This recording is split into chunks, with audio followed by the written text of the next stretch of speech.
அஸ்ஸலாமு அலைக்கும் ஃப்ரெண்ட்ஸ். இன்றைக்கி ஒரு மினி விளாக் பார்க்கலாமா? மண்டே மார்னிங் எந்திரிக்கும் போதே பார்த்திங்கன்னா ஒரே சோம்பல் தான். இன்னும் 2 நாள் லீவ் விட்டுருந்தா ரொம்ப நல்லாயிருக்குமே அப்படிங்கிற மாதிரி தான் இருந்துச்சு.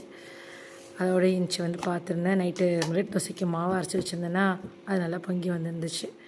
சரின்னு சொல்லிட்டு ஒரு பக்கம் தக்காளி சட்னிக்கு வதக்கிக்கிட்டே இன்னொரு பக்கம் பிள்ளைங்களுக்கு லஞ்ச் பாக்ஸுக்கு ரெடி பண்ண ஆரம்பிச்சாச்சு. இன்றைக்கி லெமன் ரைஸும் கத்திரிக்காய் ஃப்ரை தான் பிள்ளைங்களுக்கு பண்ண போகிறேன். கத்திரிக்காய் ஃப்ரை பண்ணும்போது இந்த மாதிரி பிஞ்சு கத்திரிக்காவாக எடுத்தோன்னு சொன்னால் டேஸ்ட்டு ரொம்பவே நல்லாயிருக்குங்க. கத்திரிக்காய் வந்துட்டு இந்த மாதிரி ரவுண்ட் ஷேப்பில் கட் பண்ணி எடுத்துக்கலாம். நல்லா தின்னாக கட் பண்ணி எடுத்துக்கோங்க.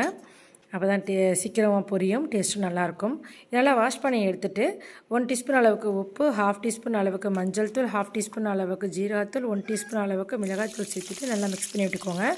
அப்புறம் ஒரு பேனை ஹீட் பண்ணிவிட்டு அது 2 டேபிள் ஸ்பூன் அளவுக்கு கடலெண்ணெய் சேர்த்துட்டு கருவேப்பிலை கொஞ்சமாக ஆட் பண்ணிக்கோங்க. ரொம்பவே வாசனையாக நல்லாயிருக்கும். அப்புறம் நம்ம கட் பண்ணி வச்சுருந்த கத்திரிக்காவை இந்த மாதிரி பரட்டி விட்டு ஸ்டவ்வை லோ ஃப்ளேமில் வச்சுட்டு 2 பக்கம் பரட்டி போட்டு ஃப்ரை பண்ணி எடுத்துன்னு சொன்னால் டேஸ்ட்டான கத்திரிக்காய் ஃப்ரை ரெடி ஆகிடுங்க.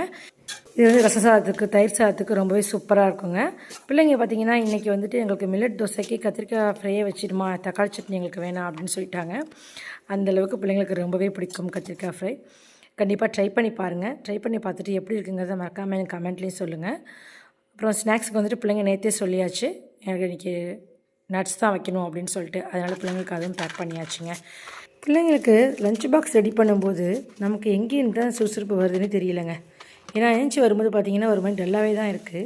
ஆனால் அவனை ஸ்கூலுக்கு அனுப்பி விடும்போதும் லஞ்ச் பாக்ஸ் ரெடி பண்ணும்போதும் எவ்வளோ ஃபாஸ்ட்டாக செய்ய முடியுமோ அவ்வளோ ஃபாஸ்ட்டாக செஞ்சு ஸ்கூலுக்கு அனுப்பியாச்சு.